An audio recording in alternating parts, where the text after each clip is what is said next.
Bienvenue dans Histoire, rêve et merveille. Prépare-toi pour un merveilleux voyage. Ouvre grand ton imagination. Un petit dessin magique t'attend dans la description. L'histoire peut commencer. Dans une grande clairière au cœur d'une forêt ancienne, se dressait un vieux chêne majestueux. Son tronc était large et noueux, ses branches s'étiraient comme de longs bras vers le ciel, et son feuillage frémissait doucement au moindre souffle du vent. Il s'appelait Alio. Alio était un arbre particulier. Bien sûr, il aimait la pluie qui chantait doucement sur ses feuilles, il aimait le soleil qui réchauffait son écorce, et il adorait entendre les rires des écureuils qui sautaient de branche en branche. Mais Alio avait un secret, un immense rêve. Il rêvait de voyager. Oui, lui, un arbre enraciné, rêvait de parcourir le monde. Chaque matin, alors que la brume s'évaporait lentement entre les herbes, Alio murmurait ses rêves aux oiseaux, aux renards, aux lucioles, à tous ceux qui voulaient bien l'écouter. « Oh, comme j'aimerais voir la mer !» soupirait-il. « Entendre les vagues, sentir le sable doux entre mes racines, et regarder le soleil se coucher loin, très loin, là où l'eau embrasse le ciel. » Un oiseau perché sur l'une de ses branches hocha la tête, attendri. « La mer est immense, Alio. Elle brille comme un miroir et chante comme une berceuse. Je l'ai vue quand j'étais tout petit. Tu l'adorerais. » Alio soupira encore, une brise légère dans ses feuilles. « Et j'aimerais voler, juste un instant. Sentir le vent me porter, danser avec les nuages, frôler les montagnes et me cacher dans les brumes. » Le vent, qui passait par là, se mit à souffler un peu plus fort, comme pour le taquiner. « Je peux te porter dans mes bras d'air, Alio, mais tes racines sont bien trop profondes. » Et Alio sourit. Car même s'il ne pouvait pas partir, il aimait rêver. Et il savait que rêver, c'était déjà voyager un peu. Un soir d'automne, alors que les feuilles commençaient à rougir et que l'air devenait plus frais, Alio raconta un nouveau rêve aux animaux venus se blottir autour de lui. « J'aimerais toucher la neige. Vous savez, cette poudre blanche qui tombe du ciel, douce et silencieuse. J'aimerais qu'elle vienne dormir sur mes branches, m'envelopper d'un manteau d'hiver et tout recouvrir d'un calme merveilleux. » Un vieux blaireau, qui s'était installé contre ses racines pour faire sa sieste, leva la tête. « La neige, c'est froid, c'est vrai. Mais elle est belle, Alio. Elle étouffe les bruits. Tout devient silencieux, comme si le monde retenait son souffle. » Et tous restèrent un moment sans rien dire, écoutant le silence de la forêt. Les feuilles tombaient une à une, en bruissant comme des chuchotements. Alio ferma les yeux, il s'enfonça dans une douce rêverie. Il se voyait au bord de la mer, ses racines effleurant l'écume. Il se voyait flottant dans le ciel comme un nuage de feuilles, accompagné par les oiseaux. Il se voyait couvert de neige scintillante, comme un roi de l'hiver dans son royaume blanc. Et pendant qu'il rêvait, les animaux l'écoutaient en silence, car Alio savait raconter les rêves comme personne. Un matin de printemps, un jeune cerf s'approcha timidement. « Alio, tu ne bouges jamais. Tu ne voyages jamais. Comment fais-tu pour rêver autant ?» Le vieux chêne laissa le vent souffler doucement dans ses branches avant de répondre, d'une voix basse et grave, comme un murmure de mousse. « Parce que je regarde, j'écoute, j'imagine. Je suis fait de bois, oui, mais à l'intérieur je suis fait de rêves. Chaque oiseau qui revient, chaque nuage qui passe, m'offre une histoire. Et moi, je les garde. » Le cerf posa sa petite tête contre le tronc du vieux chêne. Il pouvait presque entendre les histoires s'y bousculer, comme un millier de souvenirs accrochés dans l'écorce. Puis, un jour d'hiver, la neige vint enfin. Elle tomba toute la nuit en silence, recouvrant tout. Les branches d'Alio devinrent blanches, ses racines disparurent sous une couverture épaisse, et la forêt fut paisible. Quand le soleil se leva, Un rayon doré vint caresser doucement la cime du chêne, et Alio sourit. « Merci, murmura-t-il au ciel.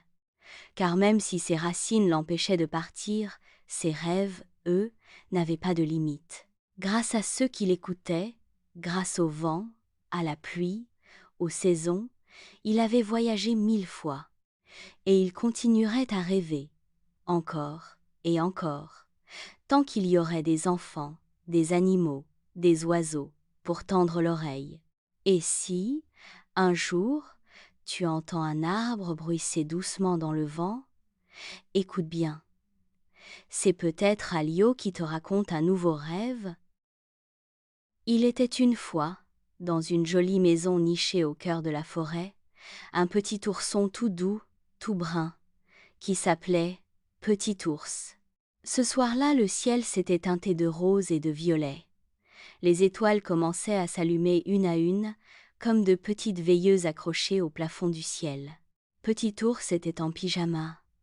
Il avait déjà brossé ses dents, mis ses chaussons sous son lit, et maman ours venait de lui faire un gros câlin, suivi d'un bisou de bonne nuit. Mais à peine maman sortit de la chambre, Petit Ours ouvrit de grands yeux ronds. « Oh non, le bisou de maman, je crois que je l'ai perdu. » Il se frotta le museau, fouilla sous son oreiller, souleva sa couverture. Rien, pas de bisou. Petit Ours se redressa tout doucement. « Peut-être qu'il est tombé par terre, pensa-t-il. Il descendit de son lit sur la pointe des pattes et regarda sous le tapis. « Tu es là, petit bisou » chuchota-t-il. Mais sous le tapis, il n'y avait que des miettes de biscuits et une bille oubliée. Petit Ours soupira. « Où es-tu allé, petit bisou ? Je ne peux pas dormir sans toi. » Alors, il décida de partir à sa recherche. Tout doucement, il poussa la porte de sa chambre et entra dans le couloir. La première pièce qu'il visita, ce fut la salle de bain. Le miroir le regardait, tout embué par la douche du soir. « Petit bisou, tu te caches derrière la brosse à dents ? » Mais non, pas de bisou. Il ouvrit le placard à serviettes. Aïe! Un peigne tomba sur sa tête. « Oh, pardon, peigne !» s'excusa Petit Ours. « Tu n'aurais pas vu un bisou de maman par ici ? » Un bisou ? Dit le peigne en bâillant. « Non, désolé. Mais il avait l'air comment ? Tout doux, tout chaud, et il sentait la vanille. Alors non, je ne l'ai pas vu. Bonne nuit, Petit Ours. » Petit Ours referma doucement la porte et se glissa dans la cuisine. Là, il trouva Bibi la bouilloire, toute ronronnante. « Bonsoir, Bibi.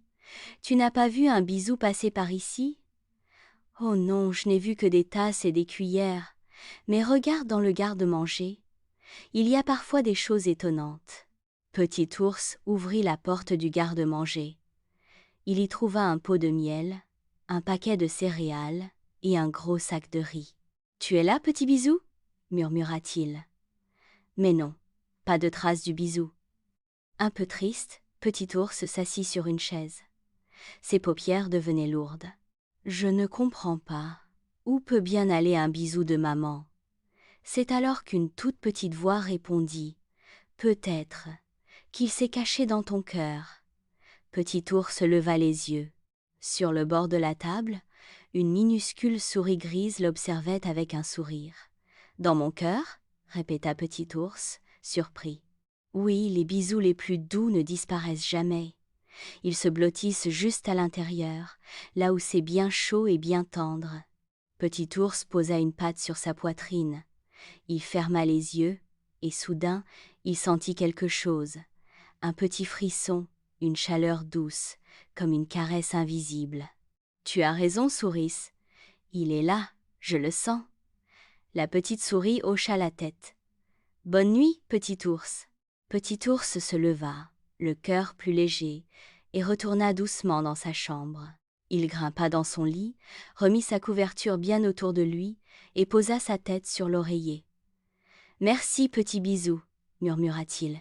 « Merci d'être là, même quand je ne te vois pas. » Et tout doucement, Dans la lumière douce de la veilleuse en forme d'étoile, petit ours s'endormit, le cœur plein de tendresse et un tout petit sourire au coin des lèvres.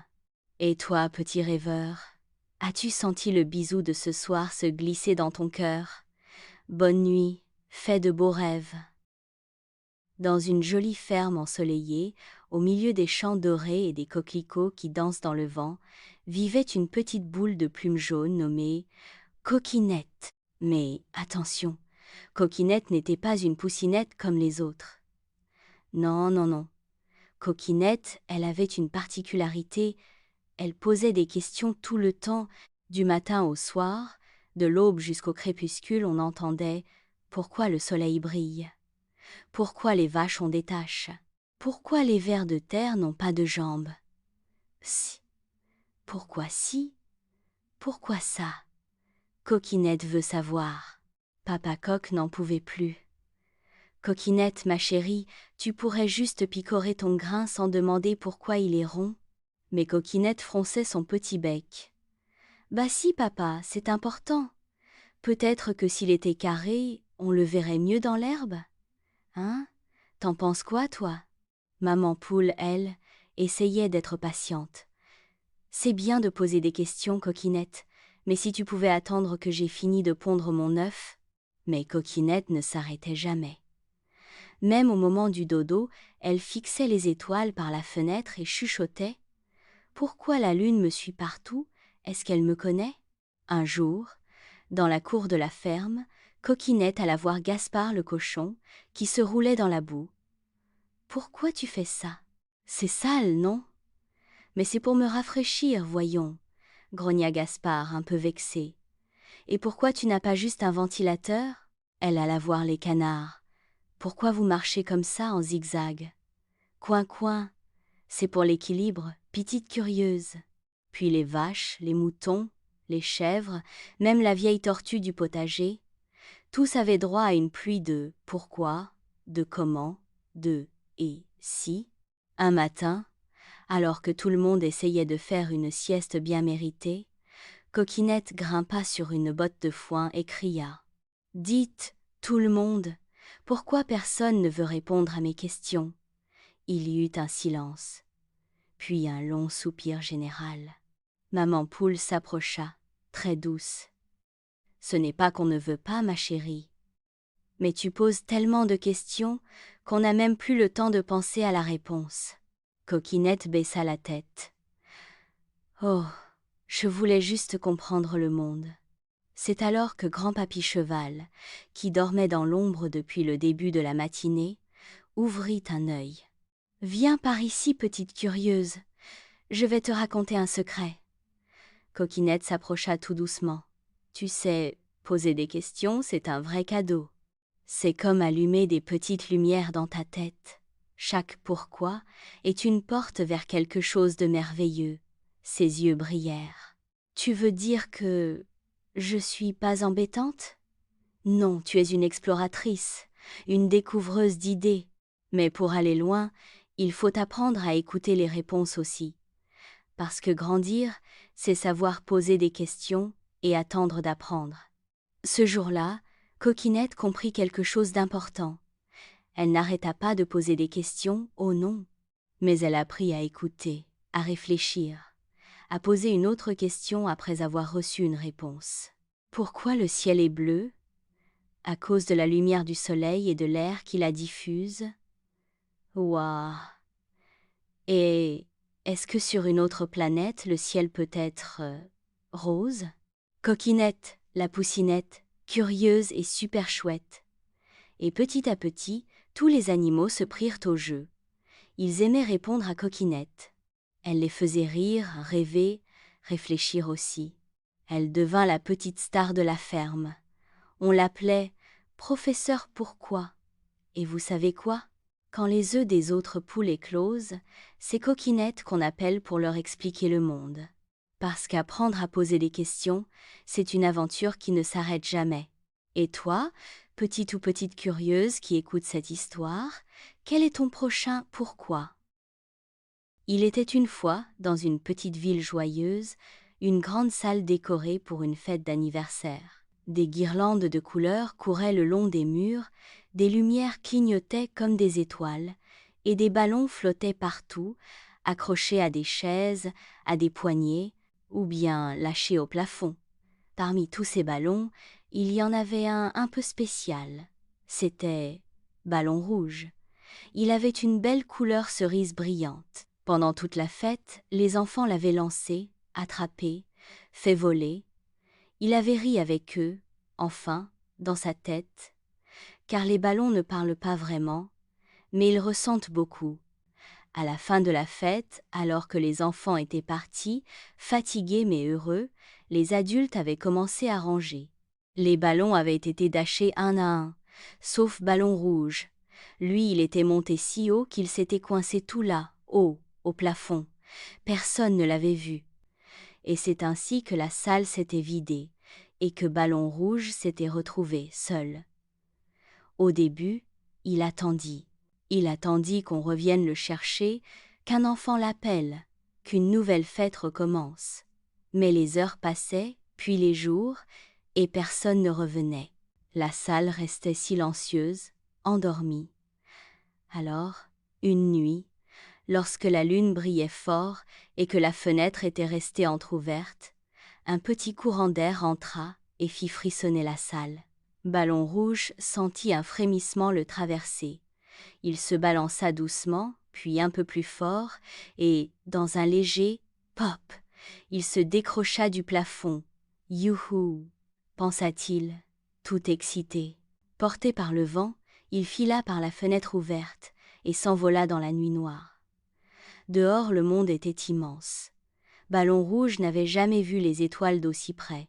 Il monta, monta, porté par le souffle de la brise, plus haut que les toits, plus haut que les arbres, plus haut que les lampadaires qui clignotaient comme des confettis lumineux. Mais quelque chose manquait. Il n'y avait pas de musique, pas de rire, pas de gâteau, ni de chapeau pointu. Et si je faisais ma propre fête, se dit Ballon Rouge. Et c'est ce qu'il fit. Au-dessus de la ville endormie, Ballon Rouge se mit à tourner sur lui-même comme une toupie. Il descendit doucement vers un lampadaire, y attacha un petit bout de ruban et tourniquait, voltigeait, dansait. Chaque lumière devenait une boule disco, chaque souffle de vent une mélodie. Il n'avait pas besoin de musique, car il avait le rythme dans l'air. Mais une fête, c'est mieux à plusieurs, non ? Alors Ballon Rouge se mit à chercher des invités. Il s'envola au-dessus d'un parc et trouva un vieux hibou, bien installé sur sa branche. « Toi là, aux grands yeux, veux-tu venir danser ?» pensa Ballon Rouge en tournoyant autour de lui. Le hibou hocha la tête, puis se rendormit. Un peu plus loin, Ballon Rouge croisa un chat noir qui marchait sur un toit. « Toi le gracieux, tu veux faire la fête ?» Le tchad fit un bond de surprise, miaula, puis s'éloigna d'un air digne. Ballon Rouge ne se découragea pas. Il s'invita chez les étoiles. Et là, tout là-haut, il trouva ses premiers vrais invités. Les lucioles du ciel. Pas les vraies étoiles, non, mais des dizaines de petites créatures lumineuses qui dansaient dans la nuit. Elles tournoyaient autour de lui, dessinaient des cercles et des C, eurent lumineux, et ensemble ils formèrent une ronde féerique. Ballon Rouge était heureux. Il avait créé sa propre fête infinie. Les jours passèrent, et chaque nuit, Ballon Rouge revenait danser. Il allait survoler les villes et les campagnes, cherchait de nouveaux invités. Une cigogne curieuse, une montgolfière endormie, une nuée de papillons de nuit. Parfois, un enfant le voyait passer, flottant dans le ciel comme une étoile rouge. « Regarde, maman, une fête dans le ciel !» Mais le matin venu, il disparaissait à nouveau dans les nuages pour se reposer et mieux préparer la prochaine fête. Car Ballon Rouge avait une mission, ne jamais laisser la fête s'arrêter. Et puis un soir, alors qu'il flottait au-dessus d'un jardin, il entendit des pleurs. En bas, un petit garçon, assis seul dans l'herbe, serrait un chapeau d'anniversaire. « Mon ballon s'est envolé, Et maintenant, ma fête est finie. Ballon Rouge arrêta de tournoyer. Il descendit, doucement, porté par une brise chaude. Et sans un mot, il se posa juste devant le garçon. L'enfant leva les yeux, étonné. Ses larmes s'arrêtèrent. « Toi, tu es venu pour moi ?» Ballon Rouge fit un petit saut, comme pour dire « oui ». Alors l'enfant sourit. Il se leva, attrapa le ballon rouge et courut partout dans le jardin, en riant, en chantant, en dansant. Et Ballon Rouge, qui ne voulait plus être seul, comprit quelque chose d'important. La fête ne devait pas être solitaire. Elle était plus belle quand elle était partagée. Depuis ce jour, Ballon Rouge continue de voler. Il ne reste jamais bien longtemps au même endroit. Il visite les fêtes oubliées, les anniversaires tristes, les enfants seuls, les coins du monde où la joie a besoin d'un coup de pouce. Et chaque nuit, dans le ciel, on peut voir une petite lueur rouge tournoyer au-dessus des toits. Si tu la vois, regarde bien. Ce n'est pas une étoile. C'est peut-être Ballon Rouge, en train de t'inviter à la fête infinie. C'est la fin de notre histoire, mais le rêve continue. Un petit dessin magique t'attend dans la description. Si l'histoire t'a plu, abonne-toi et rejoins-nous pour de nouvelles aventures magiques d'histoire, de rêves et de merveilles. À très bientôt!